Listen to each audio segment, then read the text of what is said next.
সম্মানিত হাজিরিন, আমরা তো সবাই কালিমা শিখেছি, মুখে পাঠ করি এবং অন্তর দিয়ে বিশ্বাস করি। সাবাহল ঠিক না? আমরা তো সবাই প্রত্যেকে আমরা ছোটবেলা থেকে আমরা কালিমা তৈবা, কালিমায়ে শাহাদাত, কালিমায়ে তাওহীদ, তামজিদ এগুলো তো আমরা সবাই মক্তব থেকে শিখি। কিন্তু আমরা সবাই কালিমায়ে তৈবা মুখ দিয়ে শিখেছি, আমরা এটা সবাই শিখেছি, মুখ দিয়ে পাঠ করি এবং অন্তর দিয়ে আমরা সবাই বিশ্বাস করি। কিন্তু আমরা মনে করি যে এখানেই আমাদের সীমাবদ্ধ, আমরা প্রকৃতপক্ষে মুসলমান হয়ে গেছি। আমরা এই কালিমা শেষ করে আমরা মনে মনে ভাবি যে আমরা এখানে প্রকৃতপক্ষের মুসলমান হয়ে গেছি। সাবাহল আপনারাই বলেন, শুধুমাত্র কালিমায়ে তাইয়্যিবা কালিমায়ে শাহাদাত পড়লে কি আপনি প্রকৃতপক্ষে মুসলমান হতে পারবেন? কখনোই পারবেন না। আপনি মুসলমান হয়েছেন, আপনার চারদিকে খেয়াল রাখতে হবে যে যেমন আপনি মুসলমান হয়েছেন, আপনার চোখ কি মুসলমান হয়েছে, আপনি মুসলমান হয়েছেন, আপনার জবান কি মুসলমান হয়েছে, আপনি মুসলমান হয়েছেন, আপনার দুটি হাত কি মুসলমান হয়েছে, আপনি মুসলমান হয়েছেন, আপনার দুটি পা কি মুসলমান হয়েছে, আপনি মুসলমান হয়েছেন, আপনার সমস্ত শরীর কি মুসলমান হয়েছে। আপনার মুসলমানিত্ব যদি প্রকৃতপক্ষে আপনি মুসলমান হতে চান, তাহলে আপনার সমস্ত শরীর, প্রতিটা অঙ্গ প্রত্যঙ্গ আপনার মুসলমানিত্ব হতে হবে। এখন যদি আপনারা বলেন যে আমি কালিমায়ে তাইয়্যিবা শিখে ফেলেছি, এখন আমি প্রকৃতপক্ষে মুসলমান হয়ে গেছি, আমরা হচ্ছে ওই জাতের মুসলমান। আমরা কি সাবাহল, আমরা হচ্ছে ওই জাতের মুসলমান যে আমরা নামের মুসলমান, কাজের দিকে আমরা নাই। ঠিক না সাবাহল?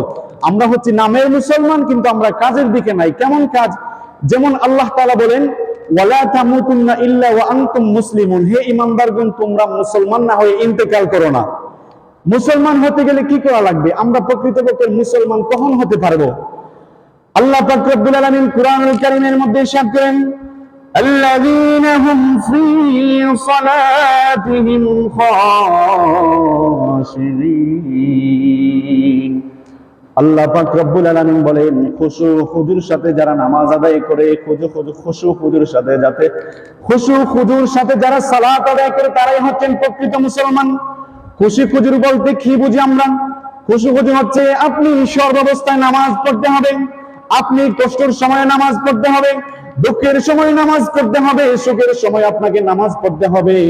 এতিম, মিসকিন, অসহায়, গরিব, বড় লোকের উপর যেইভাবে আল্লাহ তাআলা নামাজ ফরজ করে দিয়েছেন, এতিমের উপরে সেইভাবে নামাজ পড়ে দিয়েছেন।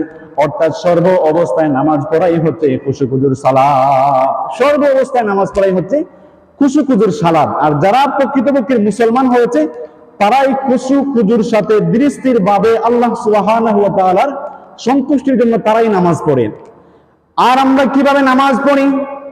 আমরা হচ্ছে নামের মুসলমান, কাজের দিক দিয়ে আমরা একদম দুর্বল হয়ে পড়েছি। আমাদের ঈমান ধ্বংসের প্রান্তে চলে গেছে। কিভাবে আমাদের ঈমান ধ্বংসের প্রান্তে চলে গেছে? আল্লাহ সুবহানাহু একজন মানুষের উপর সর্বপ্রথম যে জিনিসটা ফরজ করেন সেটাই হলো নামাজ। আল্লাহ পাক রব্বুল আলামিন একজন বান্দার উপর সর্বপ্রথম যে জিনিসটা ফরজ করেন সেটা হলো নামাজ। আমার আল্লাহ পাক রব্বুল আলামিন বলেন, আমার বান্দারা যদি প্রকৃতপক্ষের মুসলমান না হয়ে যদি ইন্তেকাল করে, তাহলে তাদের কবরের জিন্দেগিটা হবে অত্যন্ত ভয়াবহ। কবরের জিন্দেগিটা হবে অত্যন্ত পরিমাণের ভয়াবহ, যেই কবরের মধ্যে আপনি আমরা সবাই একদিন যেতে হবে না। সাবাহল আমরা চির উমর হয়ে আসছি, আমরা কি মরতাম না? আমরা তো সবাই একদিন মরব। কিন্তু আমরা যারা এই দুনিয়াতে অল্প কিছুদিনের জন্য এসে যারা আমরা কবরের কথা স্মরণ করি না, ওই কবরের সম্মুখীন আপনাকে আমাকে সবাইকে হতে হবে। কিন্তু আমরা যারা এই দুনিয়ার জন্য, এই 2 দিনের জন্য এই দুনিয়াতে এসে যারা আমরা দুনিয়ার লোভ লালসার মধ্যে পড়ে যারা আমরা কবরের জিন্দেগিকে ভুলে যাচ্ছি, ওই কবরের ভয়াবহ অবস্থাটা কেমন হতে পারে আপনি কি জানেন? সম্মানিত হাজিরিন, আল্লাহ সুবহানাহু ওয়া তাআলা বলেন, আমার বান্দা যখন খুশু খুজুর সাথে যখন সালাত আদায় করে, যখন আমার কোন বান্দা যখন খুশু খুজুর সাথে সালাত আদায় করে, অর্থাৎ আমার বান্দার মনের মধ্যে থাকবে আমি আল্লাহ পাক রব্বুল আলামিনের সন্তুষ্টি। আমার বান্দা যখন আমি আল্লাহ পাক রব্বুল আলামিনকে সন্তুষ্টি করার জন্য আমার বান্দা নামাজ পড়ে, আমার বান্দা যখন সিজদা দেয়, ওই সিজদা যখন আমার বান্দা মাটির মধ্যে লাগায়, স্বয়ং আমি আল্লাহ পাক রব্বুল আলামিনের সাথে তার সাক্ষাৎ হয়ে যায়। বলেন সুবহানাল্লাহ। নামাজটা হতে হবে খুশু খুজুর সাথে, অর্থাৎ দৃঢ়স্থির ভাবে শুধুমাত্র উদ্দেশ্য থাকতে হবে আল্লাহ তাআলার সন্তুষ্টির জন্য। উদ্দেশ্য কি থাকতে হবে? সাবাহল আল্লাহ তাআলার সন্তুষ্টির জন্য। আমার সাথে একটু কথা বলবেন, আমার সাথে যদি কথা বলেন তাহলে আমার কথা বলতে একটু উৎসাহ হতে পারবে। সুতরাং অল্প কিছু হলে আমার সাথে আপনারা কথা বলবেন। নামাজটা হতে হবে কার জন্য? আমার সাথে কথা বলেন। নামাজ হতে হবে কার সন্তুষ্টির জন্য? আল্লাহ তাআলার সন্তুষ্টির জন্য নামাজ হতে হবে, নাকি আমরা নামাজ পড়বো দুনিয়ার কোনো মানুষকে দেখানোর জন্য?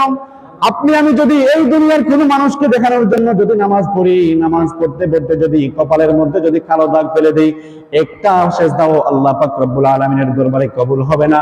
কাল কিয়ামতের ময়দানে ওই সব আমলগুলো আপনার সমস্ত আমলগুলো আগুন দিয়ে জ্বালানো হবে।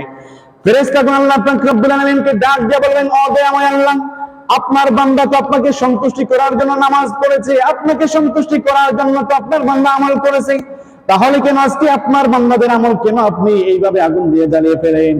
আল্লাহ পাক রব্বুল আলামিন ডাক দিয়ে বলেন, ও আমার ফেরেশতাগণ, আমার বান্দা নামাজ পড়েছে ঠিক, আমার বান্দা আমল করেছে ঠিক, কিন্তু এখানে আমি আল্লাহ পাক রব্বুল আলামিনের সন্তুষ্টির জন্য আমার বান্দা নামাজ পড়ে নাই। আমি আল্লাহ পাক রব্বুল আলামিনকে খুশি করার জন্য আমার বান্দা নামাজ পড়ে নাই। আমার বান্দা নামাজ পড়েছে ওই দুনিয়ার মানুষকে দেখানোর জন্য, পাড়া প্রতিবেশী যারা আছেন সবাইকে মানুষকে দেখানোর জন্য নামাজ পড়েছে। এই জন্য তাদের আমল আমি আল্লাহ পাক রব্বুল আলামিনের কাছে কখনোই গ্রহণযোগ্য হব না। সুতরাং সাবাহল নামাজ পড়তে হবে কার সন্তুষ্টির জন্য? আল্লাহর সন্তুষ্টির জন্য।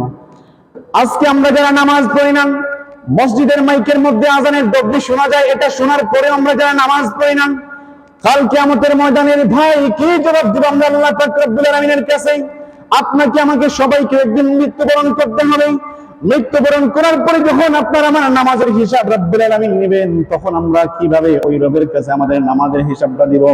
ওই রবের কাছে আমরা কি বলতে পারবো যে আমরা ওই কাজের জন্য আমি নামাজ পড়ি নাই? আল্লাহ পাক রব্বুল আলামিন বলেন, আমার বান্দা যখন জন্ম গ্রহণ করে, অর্থাৎ জন্মের পর থেকে যখন আমার বান্দার উপর যখন নামাজটা ফরজ হয়ে যায়, অর্থাৎ 7 বছর অথবা 10 বছর পরে এর ভিতরে আমার বান্দার উপর আমার নামাজটা ফরজ হয়ে যায়। আমার যেই বান্দার উপর নামাজটা ফরজ হয়ে গেল, নামাজ ফরজ হওয়ার পর থেকে আমার বান্দা মৃত্যুবরণ করার আগ পর্যন্ত যে অবস্থায় থাকে না কেন, আমার বান্দার উপর আমি আল্লাহ পাক রব্বুল আলামিন নামাজ ফরজ করে দিয়েছি। সর্ব অবস্থায় বেমার হয়েছে আপনার, তাও নামাজ পড়তে হবে। আপনি এক জায়গা থেকে অন্য জায়গায় সফর করতে গেছেন, তাও আপনাকে নামাজ পড়তে হবে। আপনি কাজকর্মের মধ্যে আসেন, তাও আপনাকে নামাজ পড়তে হবে। নামাজের সময় আপনার সমস্ত সবকিছু বন্ধ রাখে আপনাকে নামাজ পড়তে হবে। আল্লাহ পাক রব্বুল আলামিন বলেন, আমার বান্দারা যখন নামাজ পড়ে না, নামাজ না পড়ে যখন আমি আল্লাহ পাক রব্বুল আলামিনের সামনে যখন আসবে, আমি আল্লাহ পাক রব্বুল আলামিন তাদের সমস্ত জবানটা বন্ধ করে দিব। তাদের জবান দিয়ে তারা যখন মিথ্যা কথা বলার চেষ্টা করবে, কিন্তু মিথ্যা কথা বলতে পারবে না, আমি আল্লাহ পাক রব্বুল আলামিন তাদের জবানটা বন্ধ করে দিব। তখন তাদের সমস্ত শরীরের মধ্যে যত কিছু আছে প্রতিটা অঙ্গ প্রত্যঙ্গ তখন সাক্ষী দিবে। আজকে আপনি আপনার হাত দ্বারা যেই কাজ করেন, ওই কিয়ামতের ময়দানে আপনার হাত সাক্ষী দিবে, আল্লাহ আমার এই হাত দ্বারা আমাকে এমন অপকর্মের কাজের মধ্যে লিপ্ত করেছে। আপনার চোখ দ্বারা যদি আপনি খারাপ কাজ করে দেখেন, কাল কিয়ামতের ময়দানে আপনার চক্ষু এইভাবে জবাব দিবে। আপনার পা দিয়ে যদি আপনি কারো যদি ক্ষতি করে দেখেন, তাহলে আপনার পা ওই সময় জবাব দেবে। সুতরাং আমার ভাইয়েরা, নামাজ পড়তে হবে সর্ব অবস্থায়, নামাজের জন্য কোনো বাহানা চলবে না, নামাজ পড়তে হবে সর্ব অবস্থায়। আজকে আমরা নামাজ পড়ি না, নামাজের সময় আজকে আমরা অলসতা করি। ঠিক না? আমরা সবাই এই যেখানে যারা আছে, আমরা সবাই নামাজের সময় অলসতা করি। আমরা প্রত্যেকেই নামাজের সময় অলসতা করি। আমরা নামাজের সময় কাজকর্ম নিয়ে ব্যস্ত থাকি, আমরা এই রাস্তাঘাটে হাঁটা অবস্থায় আমরা ব্যস্ত থাকি, কিন্তু আমরা নামাজ পড়ি না।